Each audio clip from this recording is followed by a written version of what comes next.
In a world where DEI feels lost and inclusion is becoming a bad word, we are having real conversations about leadership through the lenses of diverse voices. As generational and neurodiversity advocates, we are disrupting that sense of dissonance and navigating a path towards personal empowerment, conscious leadership, and organizational success. By leveraging evidence-based practices rooted in neuroscience, we can nurture a flourishing workplace culture where every diversity thrives. We are your hosts, Sherri Dockery and Nicki Straza. Welcome to the Dissonance Disrupted podcast. Welcome back. Today I'm excited because on Dissonance Disrupted, we have invited Kathleen Foldvari to join us. Kathleen, I'm thrilled to have you join. We had a wonderful time at your event last week. That need for mental health awareness in the community is a piece that is important. Why don't you first start off maybe by introducing yourself to everybody, because I'm sure that you will do a better job of sharing what you do and how you do it. For sure. Thank you for having me. I appreciate being here, Sherri and Nicki. Of course, I'm Kathleen. I'm a social worker by training. I am a practicing psychotherapist in the community. I'm also the founder of A Minute for Mental Health. My focus as a clinician has been trauma-informed work, specifically for BIPOC populations, but also for people who work in helping professions. I've worked with healthcare professionals, I've worked with educators, first responders, and the leaders who lead those teams. And that has led me to my work as a founder to create better access and create mental health education that's preventative, so that we're not seeing as many people in helping professions, leaders especially, burning out, feeling they aren't able to keep up with the work or continue to do the work that they are still passionate about, feel like isn't sustainable. Well, that's now my mission in life, to be able to turn that into something positive for our community. That's awesome.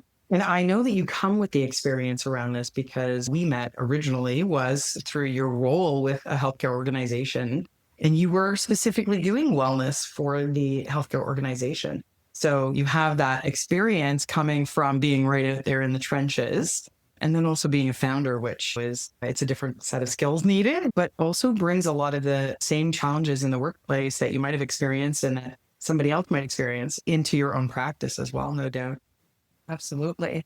All of that experience has been a great opportunity to learn where our system can support the staff and the helpers in our community, also where the gaps are. So all of the feedback and the conversations that I've had and the teams that I've supported, all the information I've taken into create tools and resources that meet their needs. And of course, I'm always in the mindset of being able to continue to learn and keep up with the needs of the population. It's ever evolving, ever changing in our landscape. It was mid-pandemic when we met and tried to collaborate as internal supports and external supports to be able to meet needs of the staff at all angles. And oh my goodness, how things changed from that period of time through today. And I'm sure it's going to continue to evolve as we move forward. So as I think about your experiences specifically, I think about communication in organizations for leaders. That trauma-informed care piece that you talked about is so important. And I think most people don't really understand, they think of it as, what do you talk about to your therapist? But I love that you recognize how important that is to leadership. And so I'm really curious if you can share a little bit of insight. How did you put those two together and recognize how important they are? Very good question. I think a lot of it has been in bits and pieces in terms of where did I learn, how important are the benefits of being able to approach from a trauma-informed lens as a social worker. I think I took for granted how open we are in those conversations in that profession to be able to talk about trauma, to be able to talk about post-traumatic growth and how we utilize that in practice, not realizing that people outside of that field, maybe more so in others, less so in some, how stigmatized talking about our traumas, about our mental health still is. And a lot of what I hear from people who haven't been exposed to that type of language, that trauma-informed practice, is that they don't even know that they've been or experienced trauma, or they create this idea of a trauma hierarchy. Well, what I've gone through isn't as bad as somebody else, so therefore I'm not traumatized, and creating some of that emotional reasoning. And realizing that when you have that clarity, when you have that education, what trauma-informed practice is, it gives you more self-awareness, and it helps you relate to your team in a very different way. And then being able to take the education provided, observing the team and how they're functioning more fluidly, more sustainably, share that with the next group. It creates this insight and this pattern of, oh, I see that the light bulbs go off in terms of where that vulnerability can really be beneficial, as scary as it might be initially. I think you raised some really insightful points. And what stood up for me in what you shared is that kind of tendency to dismiss our trauma. It's less than other people have gone through. It's maybe not, in the category of trauma in our own minds. How that avoidance of acknowledging that trauma, how does that impact how we lead? That is a very good question. And it all starts with the baseline of awareness. One of my favorite quotes is, awareness is the seed, reflection is the water. Being able to be aware first starts with you being able to acknowledge your experience and being able to receive and self-validate around what that is, where my trauma is my trauma, my experience is my experience. I don't need to compare that to anyone else's. We can share our experiences once we've come to an understanding of what our experience has been, how it's impacted us, and how we want to achieve that post-traumatic growth. That shouldn't be the starting point where you're looking to other people to see where or how much you should be reflecting. You do need that baseline self-acknowledgement to be able to do anything with it eventually. People get scared putting themselves out there. They get scared of criticism. I think, unfortunately, stigma is still alive and well, and that's what leads people back to that. Well, you know what, my trauma isn't as important as somebody else's, or I should be able to push through and just figure it out on my own. And that can be such a disservice to our leadership. Again, going back to the idea of awareness, is that once you've been able to understand your journey, the narrative, you can then relate to other people, your team members, the people you serve, so much more authentically, with so much more clarity. And it gives you the tools and the blueprint to be able to support them, understand their trauma responses, understand their needs, to know what you talked about before in terms of the curiosity piece and how we explore not just our own selves, but the world and the people around us. Our emotions, our experiences, it's not something that you can selectively turn off and on. I can't pick bits and pieces of my story. Otherwise, people will pick up on that inauthenticity, or it might not be clear when it comes across. People want to know that you're just as human as they are. And that means the full spectrum of their experience, the bad and the ugly. That all creates the humanity that we share to one another.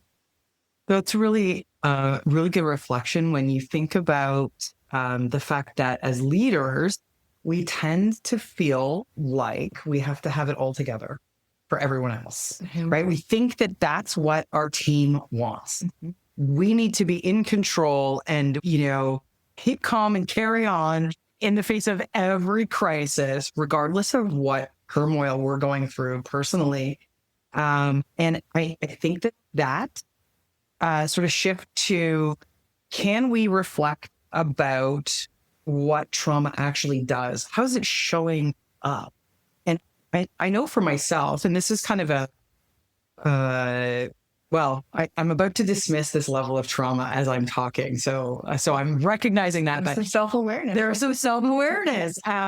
But years ago, when I worked in the corporate sector, I remember that outside of one of my locations, there was a very bad motorcycle accident. And I don't know what it is that possesses me, but I was the very first person to get there. And the individual was very badly hurt. And although I've worked in the healthcare sector for years and seen things that most people, I say, would probably curl their hair, the experience of that did leave me with a level of trauma that I did not recognize. And so I went about my day and the rest of my week. And it wasn't until the following week, we were out for dinner with friends of ours. And a friend of my girlfriend said, "Are you okay?" And I kind of thought to myself, "I'm fine. Why?" But whatever it was enough that she would see it. Like, she recognized it in me when I didn't recognize it in myself, which was kind of shocking to me. But it made me reflect on that and that brief moment of, wow, maybe that had a little more impact than I realized. And it was a motorcycle accident. And it's funny how our brains work, because to this day, if I hear a motorcycle go by that guns, and he didn't, it wasn't, but somehow in my brain, it made this correlation. I hear somebody go by on a crotch rocket and they gun the engine. And I'm like, I literally even saying it, the chills are going down my spine right now. So when I think about that, obviously that's different context now, but at the time, I think they went back to work and it never occurred to me. So my girlfriend saw it in a very short window. Of course, she knew me quite well. How is that going to show up? How did that likely or possibly show up to my team? Or what would be things that a team might have seen that they wouldn't necessarily even know? That as a leader, I was dealing with some trauma. I don't know if you have some insights around that might be really helpful, because I think if we can uncover some of those, it's maybe some self-awareness.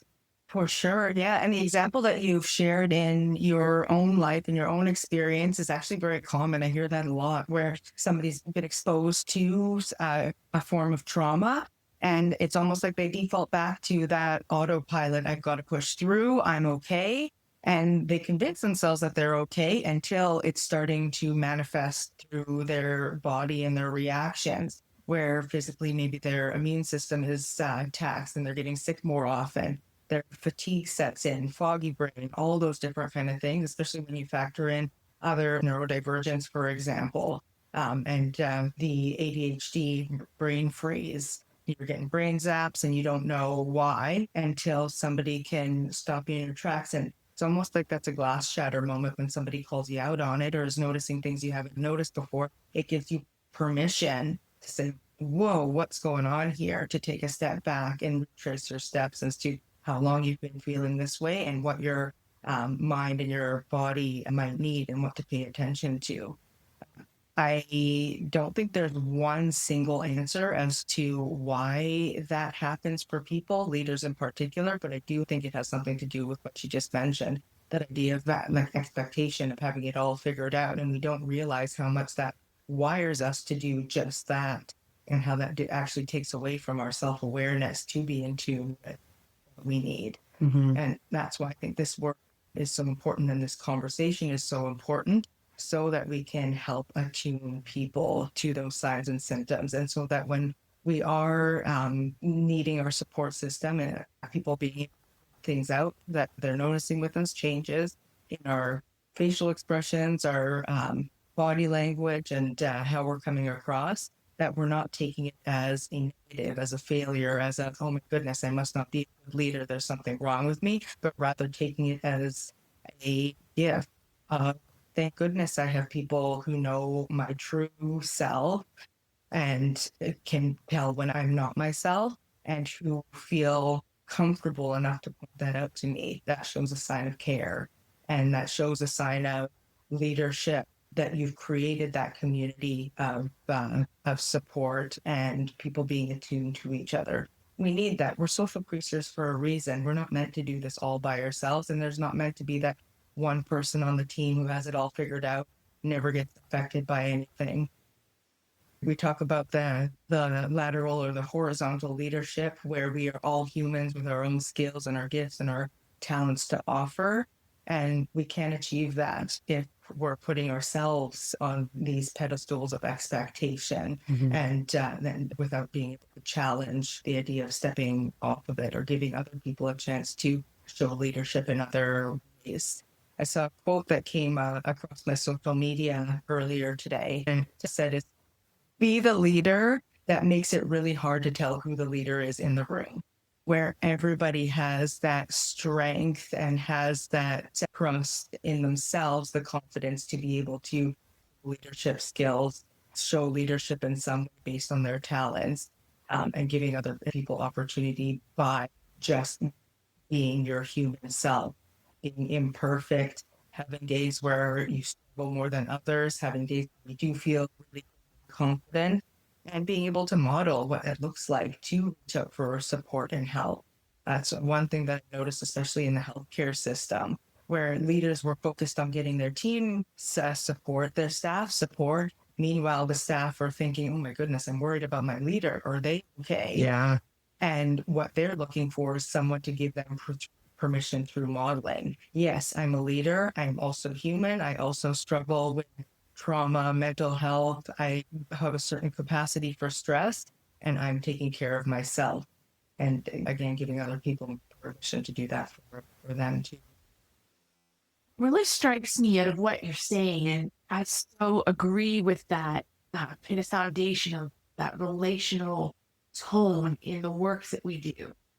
But you and I, we've all been in those workplaces where the task needs to get done and the deadline is there, the hamster wheel is going. And I see, honestly, in my work, the real stress that comes between the tension of holding space and asking for help and the time that little bit of extra care needs, and the demands, the deadline, the to-dos, the overwhelm. What recommendations or advice would you give for leaders in navigating that tension and intentionally slowing the pace down to hold space for these very human? That is a very good question and a very good point, where that is the reality in many situations. Regardless of the field that you lead in, where it feels almost like you're giving up something, sacrificing, or maybe doing a disservice to your team if you do take those moments or those times. I think based on the traditional way, or maybe call it old school way of looking at things, where you push yourself to the brink and then you need to take a couple of weeks, couple of months off to recharge, recuperate, because you're at the cusp of burnout. And what I teach through the workshops and the clinics that I provide is it doesn't have to be that way. Those micro moments, whether it's a couple minutes at a time, whether it's a half day, something manageable that you can incorporate into your regular schedule, that's what prevents you from having to hit that wall and needing weeks or months to be able to recuperate.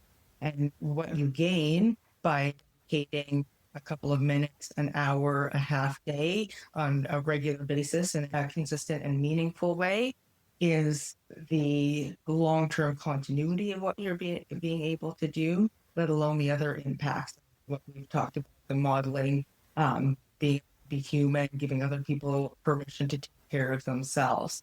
And it's the common fallacy. Have you ever heard of the experiment that they've done with children, where they have two offerings? They can either have two marshmallows, one marshmallow now or two marshmallows in the future. And most of the children pick the one marshmallow now. They just want that marshmallow. And the idea of having to wait half an hour or another hour for those two marshmallows just doesn't seem like something they want to do.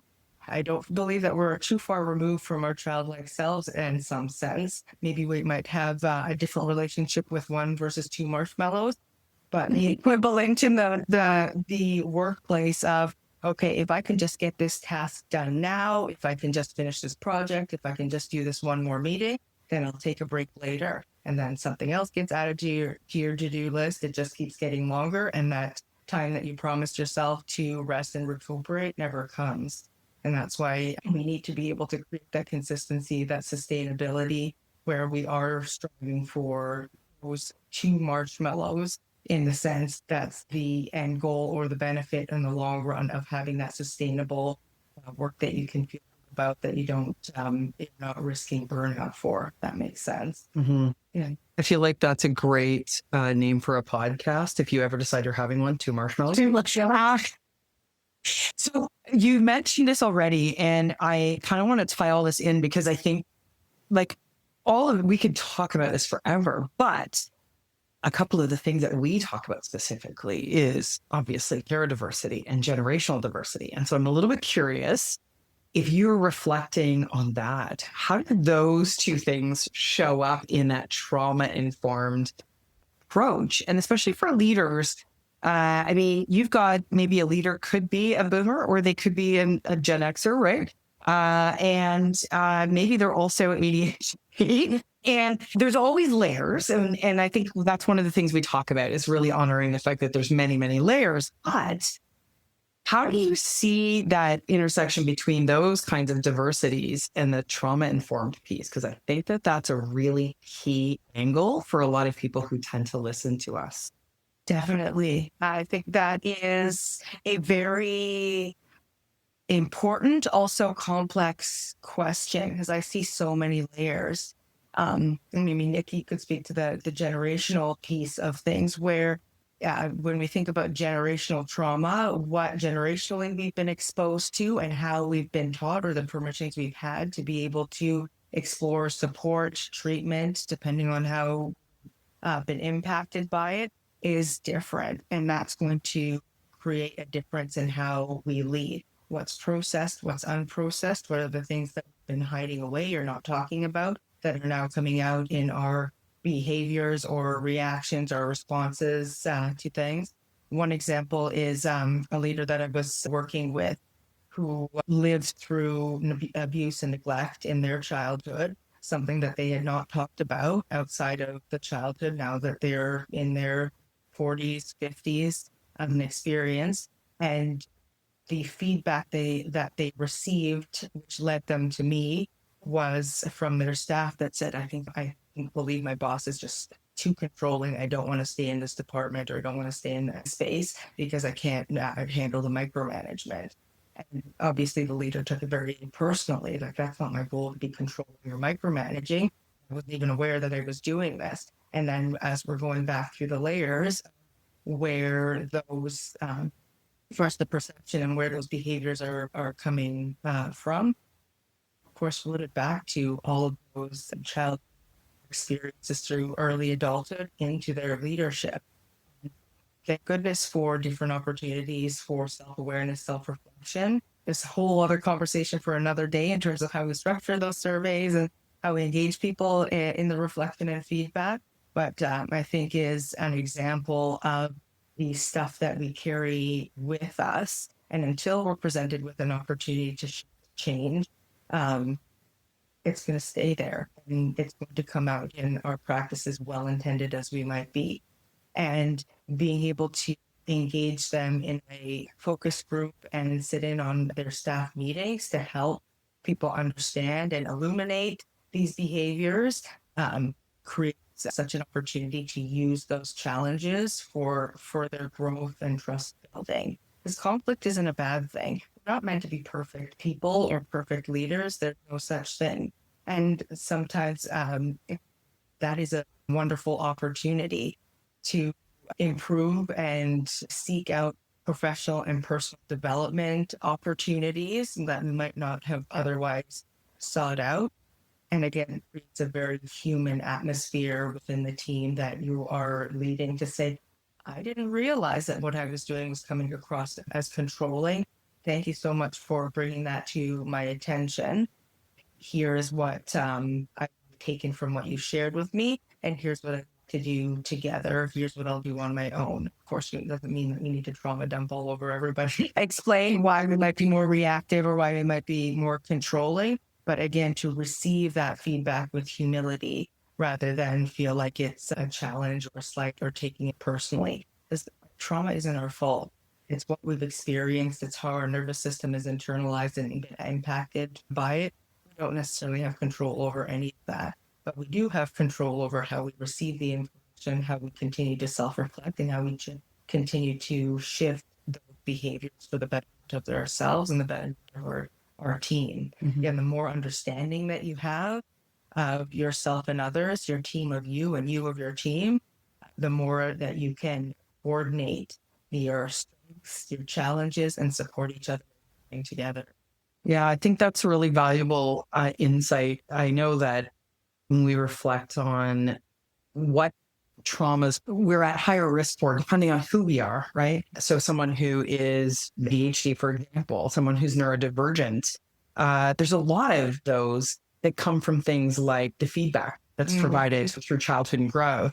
In fact, I was just reading a study the other day that talked about for those who are autistic, the rates of others who tended to avoid connection with them was significantly higher. Yeah. So there's that trauma of isolation that comes up.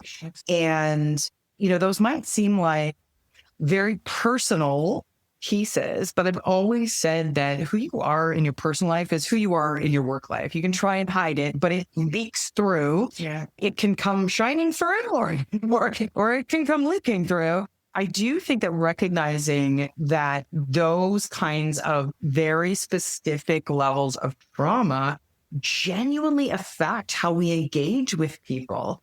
RSD is such a common experience for people who are neurodivergent, right? So rejection sensitive dysphoria, there is this intense emotional response. So it might seem like it's an overblown response to criticism or it being ignored or judgment or something along those lines.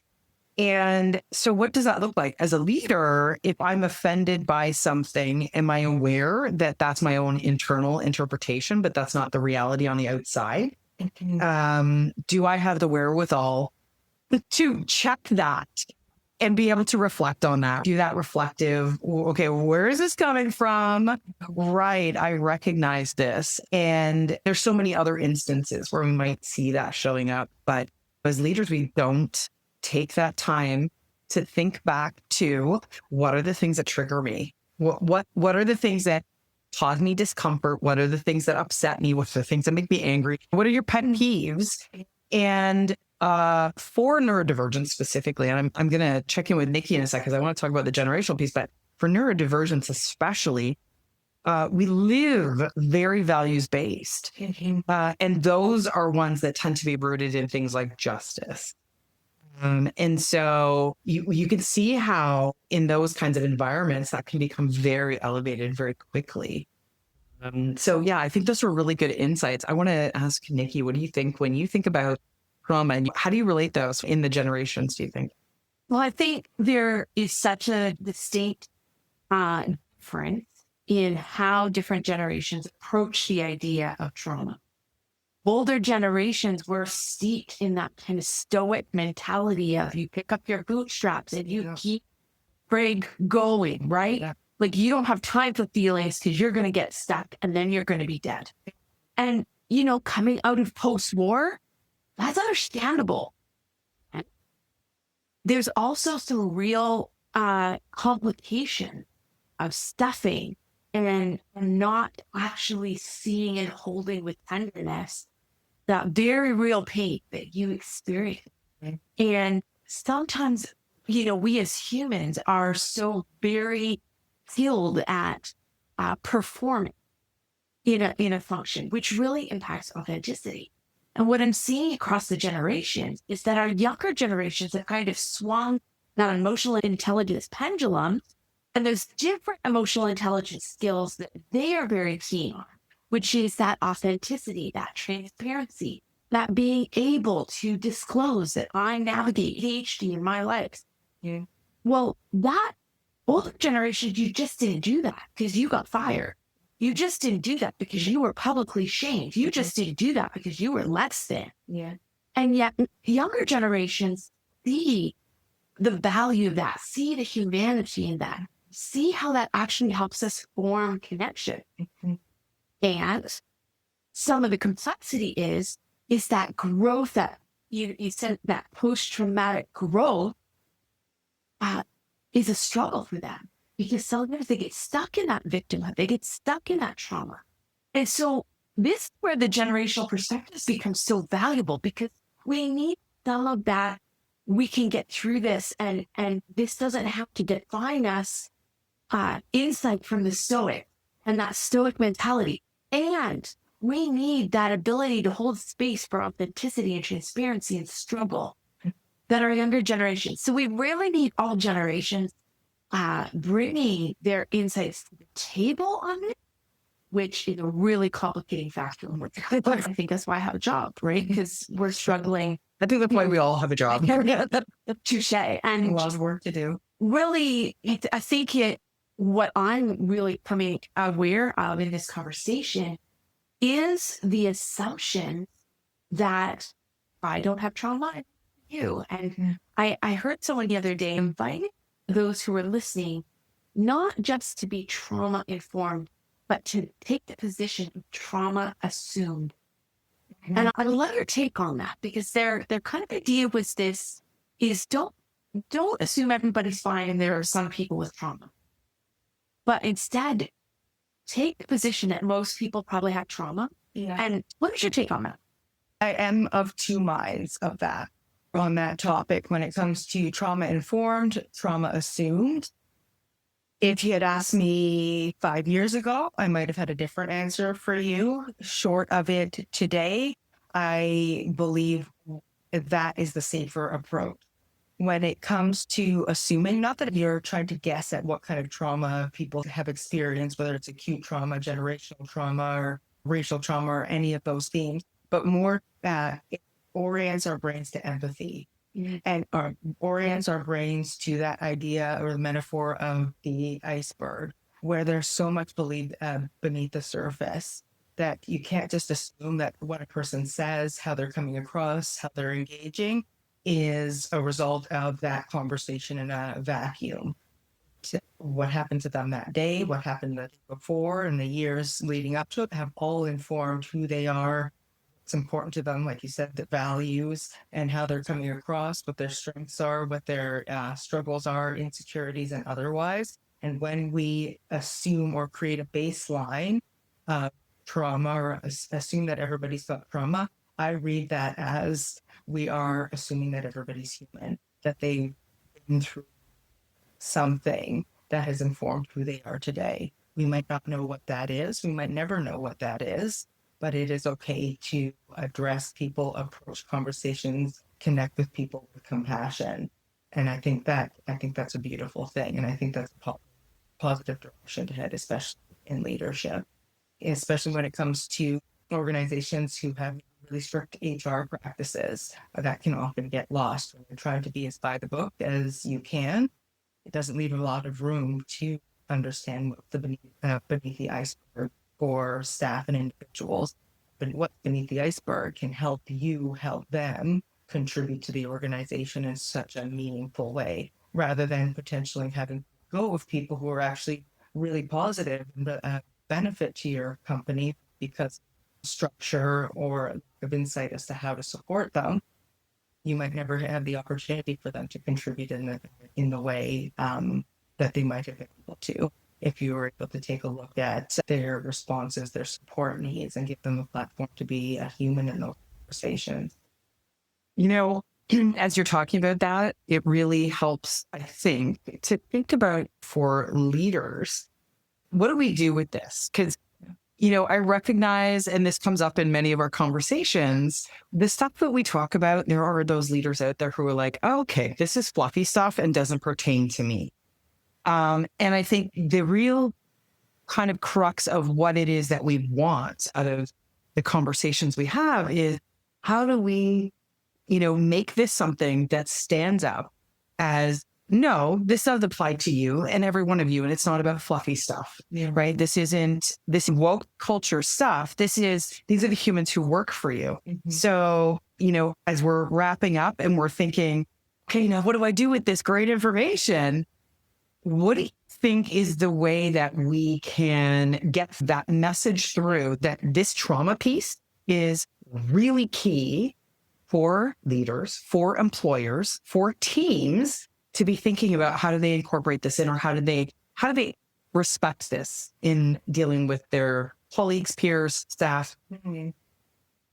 I think my answer to that is probably longer than we have time for, so I'll try to respond as succinctly as possible. I've been at the crux of it to create a tangible understanding about how that trauma-informed lens can support leaders and is beneficial for organizations is first to take a look at what your metrics are. whether you're completely revamping your metrics and what you're looking at, or creating additional metrics to what you're already paying attention to understand the flow and the progression of the work that you're doing. Being able to, again, going back to that two marshmallow analogy, knowing that you're not looking for specific week to week change. This is a long-term play. This is a long-term shift. And you might start to see some differences within months, years, in terms of applying that trauma-informed lens, just when it comes to how conversations are playing out, how you feel connected to your team. And to your point about those generational pieces, where there are generations who were taught and leave your personal life at home and just put a mask on and come to work and do what you got to do. Now transitioning to people who were born in the 2000s, in their early 20s, joining the workforce, who are understanding that want to feel good about the work that they do. They don't just want to do a good job. And how do we integrate metrics that respect and honor both the job and feeling about the work that you do? I think that's where the sustainability is. And I think that's where we will achieve the most productivity.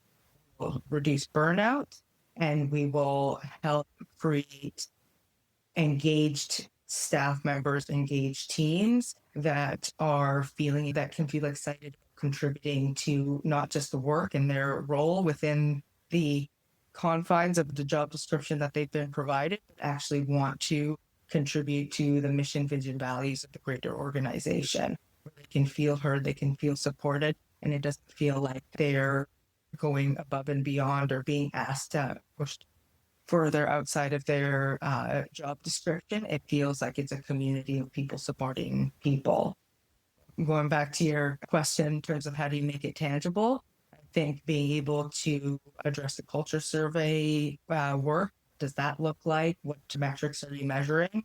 And being able to really understand yourself and how that helps you understand your team. There are specific trainings, there are specific conversations and specific tools that can help you navigate to make that as concrete as possible. Also, the proof will be in daily navigation, how you feel about the work that you're doing and the sustainability that you are able to achieve. And it might feel like a risk to take at the very beginning. We're challenging our biases, we're challenging our way of doing things. But I think I like to say that when things change, and being able to, and with that, will make this a role for everyone to work in. Mm-hmm. That's awesome. Thank you so much for coming today. I appreciate immensely your insights, but also just the care that you bring to what impacts people. I know that you're very passionate and compassionate. So glad to have you with us today. Anything as we wrap up? Any last thoughts quickly, Nicki? I want to extend thanks as well. I appreciate the nuance, the humanity, and just the invitation to be more thoughtful in not only the responsibility we're taking for our inner world, but the space we're holding for others to do the same. So thank you so much. You're most welcome, and thank you for having me and engaging me in this helpful conversation. I love the opportunity to reflect and to be able to share thoughts as well. And thanks again for having me. Yeah. Thank you so much. All right.